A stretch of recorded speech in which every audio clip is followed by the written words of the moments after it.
Bertemankan suasana menghijau, Agrotech minggu ini bersiaran di Selangor Fruit Valley yang terletak di Bestari Jaya, Selangor.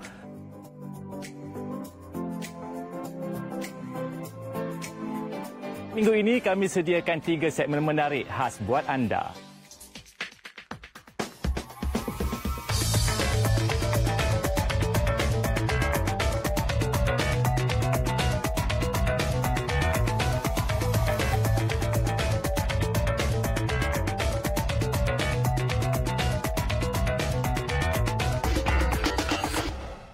Menariknya, di Selangor Fruit Valley ini juga terdapat mini zoo di mana para pengunjung boleh mendekati haiwan-haiwan yang ada dekat sini. Jadi, sementara saya bagi rusa ni makan dulu, apa kata kita ke segmen inovasi pada minggu ini?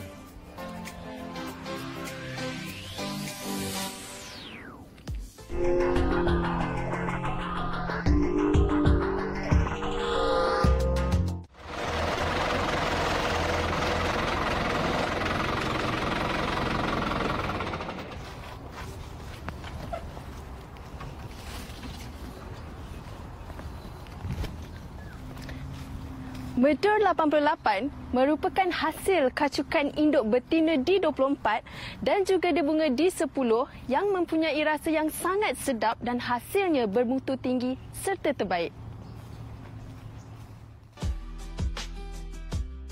Mardi Kuala Kangsar yang kini popular sebagai lokasi pelancongan mula dibangunkan pada tahun 1974 dengan keluasan 39.50 hektar. Fungsi penubuhannya adalah sebagai sebuah pusat pengeluaran dan pemprosesan buah-buahan. Destinasi ini terletak di dalam zon penanaman buah-buahan negeri Perak.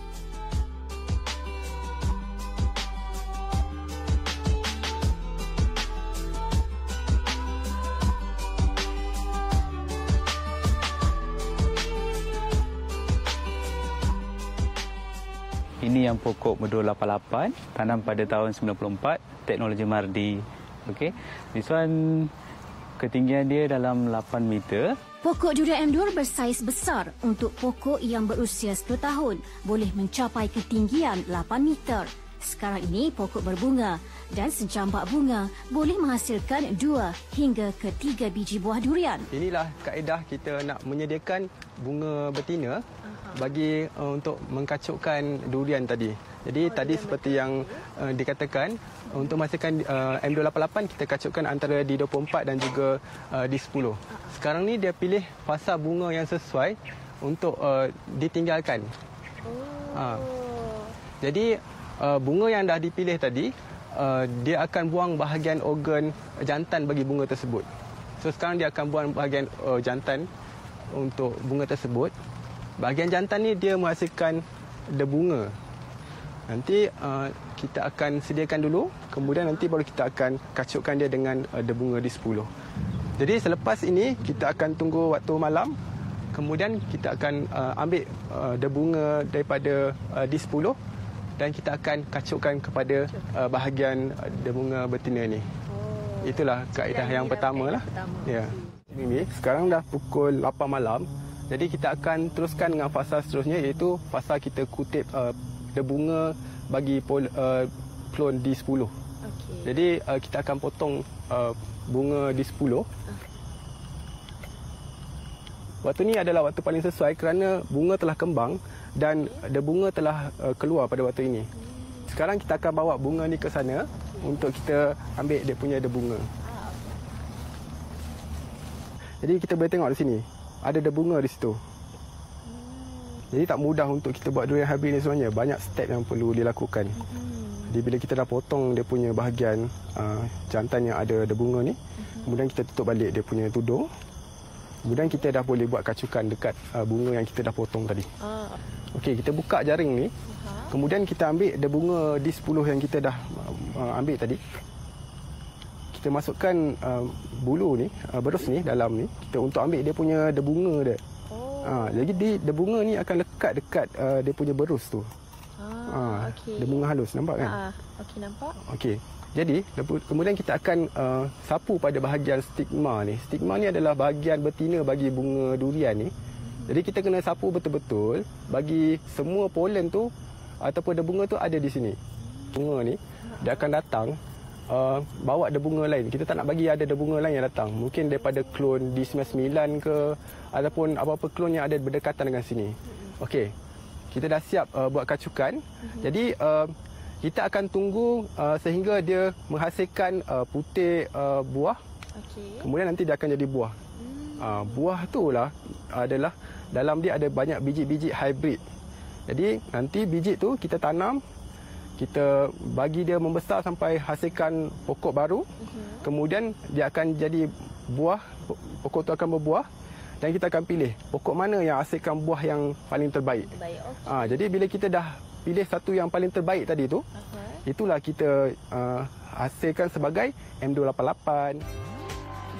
Anak benih bagi M288 dibiakkan secara cantuman mata tunas, di mana anak benih yang berumur 24 bulan dipilih supaya mampu membaiki pertumbuhan 90% hingga 100%.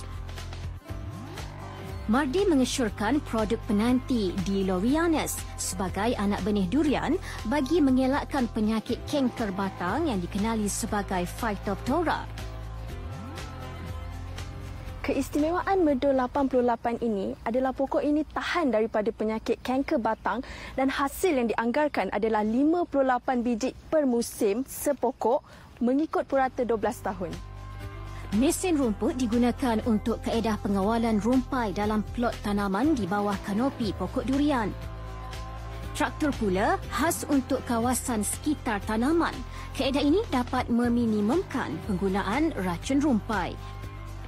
Naungan menggunakan bakul buluh diberikan kepada anak benih yang ditanam dari tempoh 6 bulan hingga setahun lebih, tujuannya untuk melindungi pokok muda daripada haba panas dan angin kuat. Kaedah menabur baja dilakukan 4 kali setahun dengan kadar mengikut umur pokok. Taburan pada hujung kanopi pokok efektif kerana di situ terdapat banyak akar sekunder yang aktif menyerap khasiat baja. Durian memerlukan baja vegetatif dan juga baja buah.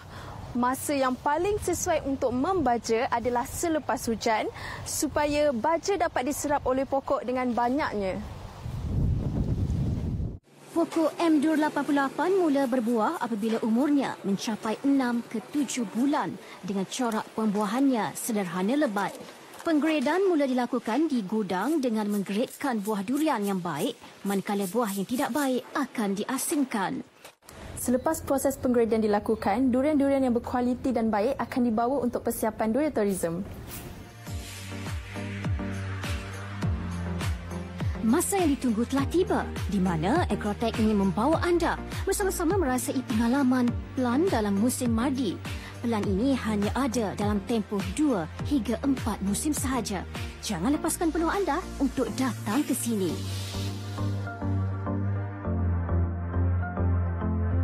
Para pengunjung akan diberikan taklimat ringkas tentang Durio Tua dan tempat-tempat yang bakal dilawati.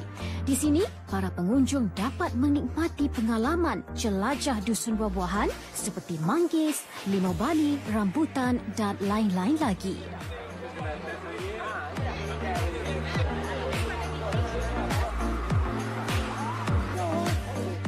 Sekarang saya berada di Duria Tourism Mardi.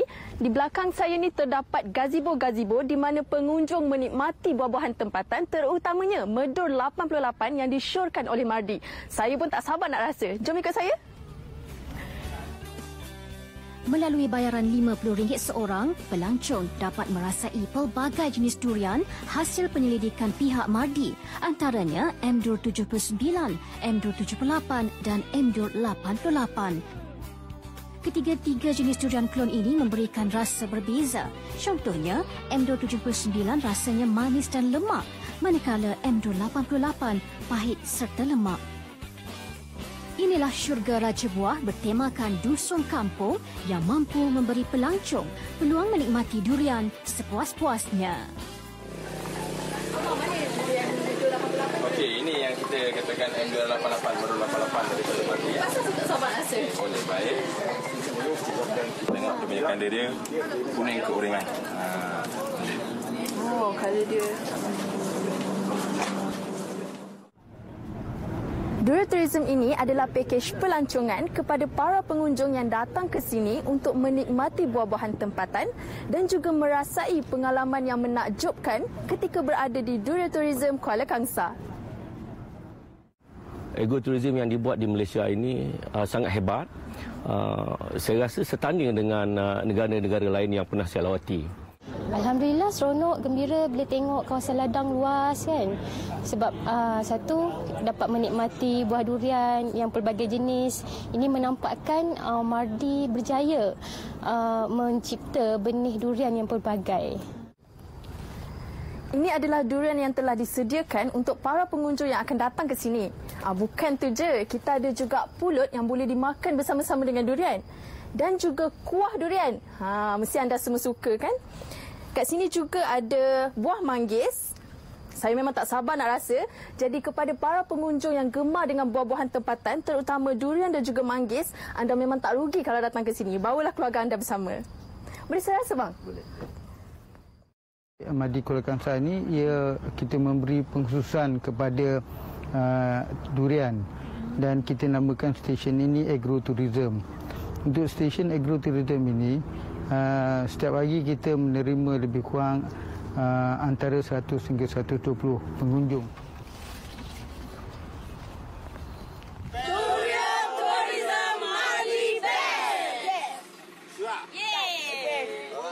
Melalui teknologi inovasi yang dilaksanakan, Mardi telah menghasilkan tanaman buah durian Medul 88 ini dengan rasa yang sangat sedap. Dan mungkin banyak lagi klon-klon durian yang lain yang bakal dihasilkan oleh Mardi.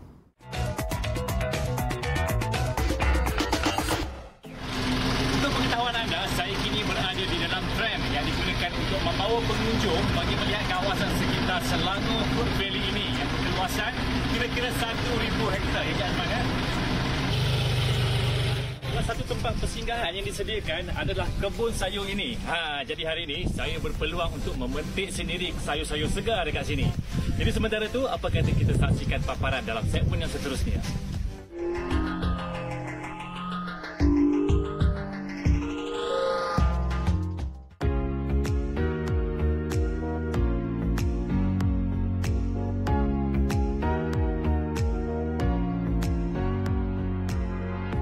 Setelah memerah keringat selama lebih 20 tahun, lelaki bertubuh kecil ini membuktikan hasil penat lelahnya membanting tulang mampu menjadikannya seorang usahawan yang berjaya dalam bidang pertanian. Siapa sangka tanah seluas 2.4 hektar ini menjadi lubuk rezeki buat Encik Sahidin bin Sambit dari Kampung Parit Panjang, Air Baloi, Pontian Johor sejak 20 tahun yang lalu. Mengusahakan tanaman jagung manis hybrid, di sinilah Encik Sahidin menghabiskan lebih separuh dari usianya mencari rezeki demi menyara keluarganya. Memilih penanaman jagung manis hybrid, Encik Sahidin begitu positif dengan usahanya walaupun industri jagung hybrid ini kurang diceburi oleh orang Melayu. Macam mana Cik Sahidin boleh terlibat, boleh terfikir nak tanam jagung hybrid ni? Pertama sekali dia punya masa singkat. Tetapi kita tanam tu dia cepat dapat pelanggan lah. Cik Sahidin memang ada pengetahuan ke tentang jagung ni? Tak ada, kita kena minat, belajar. Lepas tu kita kena tanya kalau Jabatan Pertanian ke apa tu, mati ke. Jagung ni dia tiap-tiap tahun dia berubah. Penyakit dia pun berubah. Cara dia memang sama ke macam jagung-jagung yang lain? Kalau jagung biasa dia sampai 90 hari, 80 hari. Yang ni dia 60 hingga 70 hari. Teknologi hybrid sebenarnya telah lama digunakan di dalam tanaman jagung. Bagi Encik Sahidin atau Din Jagung, dia memilih untuk menanam jagung manis hybrid. Jagung manis hybrid biasanya boleh ditanam di kebanyakan kawasan di Malaysia kerana pH tanah yang sesuai serta mempunyai pengairan yang baik kerana istimewanya tanah gambut tidak memerlukan sistem pengairan. Tanaman yang dikembangkan sekiranya pH tanah didapati rendah, kemudian kapur ditaburkan di kawasan tersebut. Biji ini diperlukan sebanyak 18 kg bagi 2.4 hektar. Encik Sahidin tidak lokek berkongsi ilmu dan sudi menunjukkan kepada tim Agrotech cara penanaman jagungnya. Menurutnya, penanaman jagung hybrid tidak berbeza dengan jagung biasa, namun hasilnya lebih baik dari pelbagai segi. Seperti penanaman jagung yang lain, Encik Sahidin memastikan bahawa bekalan biji benih baru didapatkan dari pembekal-pembekal yang sah seperti Jabatan Pertanian. Ini adalah plot tanaman jagung yang berusia 14 hari. Encik Sahidin mengambil langkah penanaman jagung secara berperingkat bagi memastikan ia dapat dituai sepanjang masa. Terdapat beberapa peringkat penanaman kesemuanya di atas tanah seluas 2.4 hektar ini. Selain jagung, Encik Sahidin juga turut menjadikan penanaman putik jagung sebagai pertanian sampingan. Proses menuai putik jagung perlu dilakukan tepat pada masanya, iaitu sebelum biji jagung terbentuk dan menjadi jagung muda. Ukurannya pula kira-kira 5 hingga 10 cm panjang.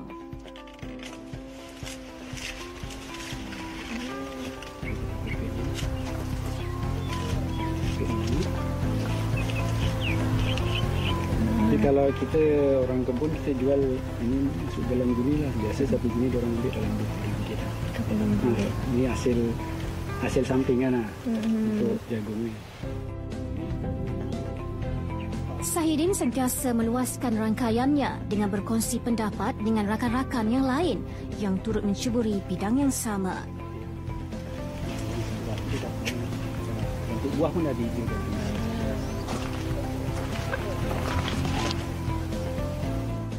Oh, ini benih jagung kan? Ini benih jagung yang kita tanam. Contoh di sini. Biasanya kita rendam lah dalam 1 jam sebelum tanam. Kalau musim panas lah, kalau musim hujan biasa kita rendam. Kita terus tanam, dia takut busuk. Yang warna purple ni sebenarnya tidak ada racun kulat dia. Racun kulat, okey. Biasa kalau kita tanam ni kalau dah rendam 3 hari dah tumbuh dalam 3 hari. Kesuburan tanaman bergantung pada jenis baja, cara dan masa pembajaan. Baja urea digunakan dalam bentuk aplikasi semburan baja daun yang dikenali sebagai baja foliar. Baja ini selamat digunakan serta pengendaliannya mudah dan murah. Selain itu, Encik Sahidin turut menggunakan baja organik dari tinja ayam yang merupakan satu pilihan baja yang terbaik, murah dan sangat disyorkan kepada petani. Encik Sahidin mengambil langkah penanaman jagung secara berperingkat bagi memastikan ia dapat dituai sepanjang masa. Selain mengusahakannya sendiri, Sahidin turut mendapatkan bantuan dari pihak Jabatan Pertanian dari segi infrastruktur, teknikal dan hikmat nasihat membantu melancarkan operasi pengeluaran sekaligus meningkatkan pendapatan bulanannya. Ini adalah pulat memberi buah jagung. Kita guna Sysmap lah. Dia satu portal untuk mengetahui apa jenis racun yang sesuai. 10% serangan, kita baru guna racun lah. Kalau sebelum tu tak payah guna racun, kita nak jimat kos, kita nak satu lagi untuk apa keselamatan makanan. Macam mana Cik Sahidin dapat bantuan daripada Jabatan Pertanian dan juga apa kebaikan lepas dapat bantuan daripada Jabatan Pertanian? Cik Sahidin Sambit merupakan peserta jabatan sejak tahun 2000 di mana Cik Sahidin menerima insentif pertanian pada 2003 iaitu berbentuk sebuah mini traktor yang dapat mengurangkan kos penyelenggaraan setiap kali pusingan tanaman dimulakan. Pada 2016 Cik Sahidin menerima insentif berbentuk input pertanian seperti baja dan racun mat rosak. Kebaikan daripada menerima insentif Jabatan Pertanian adalah dapat mengurangkan kos penyelenggaraan atau kos operasi memulakan pusingan tanaman dan juga meringankan kerja-kerja menyediakan tanah untuk pusingan tanaman lah.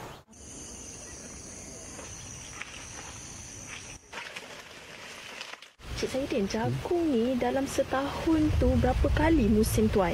Dia kalau ikut umur 70 hari tu biasa kita dengan set kebun biasa boleh dapat 3 kali je lah. Jadi setahun kita dapat tanam 3 kali lah. Dalam satu musim tu berapa banyak pula hasil jagung? Biasa kalau sekarang lah dengan keadaan sekarang kena kurang-kurang untuk 6 hektar satu lot macam ni kena ada 60,000 tongkol. Jadi yang kena ada 90% A lah. Itu yang lebih tu B 5%, yang C tu 5% lah. Baru boleh jadi tani lah. Keistimewaan dan kelebihan yang diperolehi dari variati-variati hybrid telah lama terbukti, di mana hybrid berupaya memberikan mana-mana variati pendebungaan terbuka atau komposit jika diberikan persekitaran yang baik.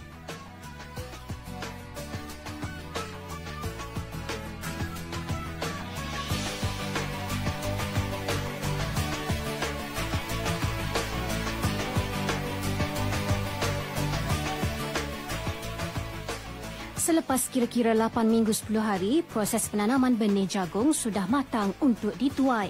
Proses tuaian biasanya dilakukan seawal jam 4 pagi dan berakhir kira-kira jam 7 pagi.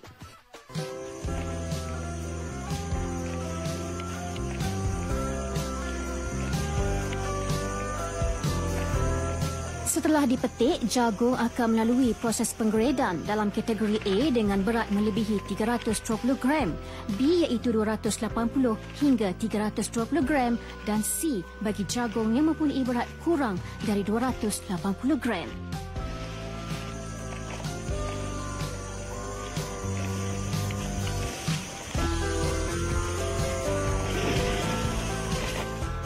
Kebanyakan hybrid komersial dia berbunga serta matang lebih awal dari variety komposit.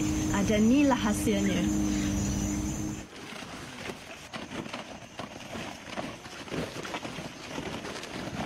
Kalau kita dapat lihat dekat sini, kelebihan penggunaan variety hybrid ni hasilnya memang banyak serta keseragaman sifat pokoknya yang tinggi, terutama pada saiz tongkolnya. Jagung-jagung ini kemudiannya dimasukkan ke dalam guni dan sedia untuk dijual. Pengeluaran sebulan bagi jagung manis mampu mencecah sehingga 4 tan hasil untuk seekar ladang sahaja. Manakala setongkol jagung pula dijual dengan harga 60 sen secara borong.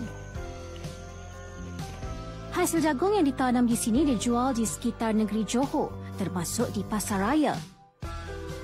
Jagung hybrid juga mempunyai kelebihan, iaitu buahnya lebih manis, mempunyai saiz yang lebih besar sekaligus dapat menarik lebih ramai pelanggan untuk menikmatinya. Berpandangan bahawa perniagaan berasaskan pertanian adalah sesuatu perkara yang menarik dan perlunya pendekatan yang lebih mendalam, Sahidin juga ingin memperluaskan perniagaan pertanian yang bersumberkan buah jagung dan ingin mengembangkannya pada skala yang lebih besar pada masa hadapan.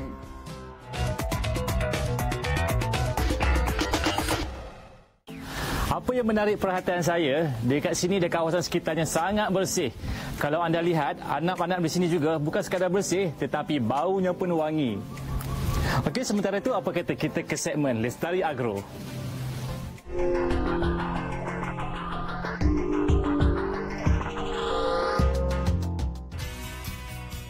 Rumpai laut dianggap sebagai superfood Malaysia.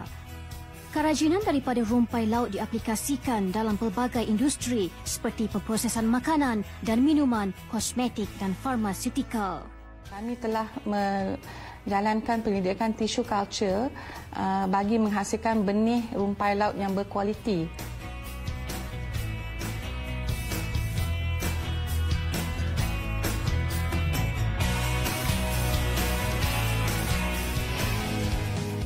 Walau bagaimanapun adalah sukar untuk mendapatkan bekalan benih rumpai laut secara konsisten selain masalah kemerosotan kualiti benih dan ancaman penyakit. Rumpai laut yang ditanam secara teknik potongan yang konvensional menunjukkan penurunan kandungan kerajinan, kadar pertumbuhan dan daya rintang terhadap penyakit dan perubahan cuaca dari semasa ke semasa. Bagi mengatasi masalah untuk memperolehi rumpai laut yang berkualiti, Institut Agrobiotechnology Malaysia (ABI), National Institute of Biotechnology Malaysia (NIBM) mengambil inisiatif membangunkan teknik penghasilan benih kultur tisu rumpai laut.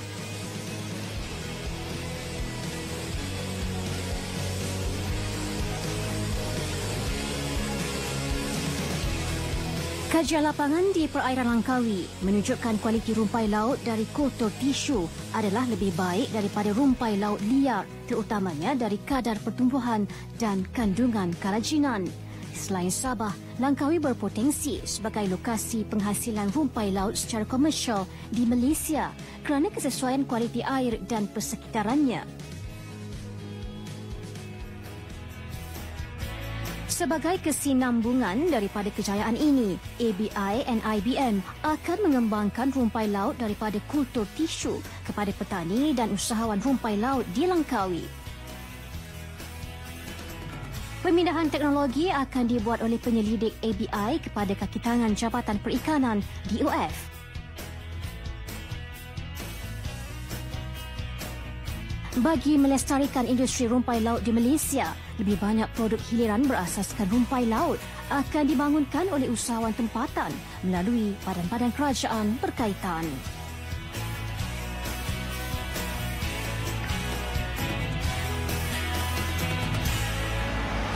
Ini merupakan benih rumpai laut yang terhasil daripada teknik kultur tisu yang sedia untuk ditanam di laut. Sekian sahaja Agrotech pada minggu ini. Diharapkan paparan tadi dapat memberikan informasi terkini dan berguna dalam bidang pertanian juga asas tani. Saya Faisal Ahmad, mewakili seluruh kru penerbitan Agrotech, mengucapkan terima kasih dan semoga kita jumpa lagi.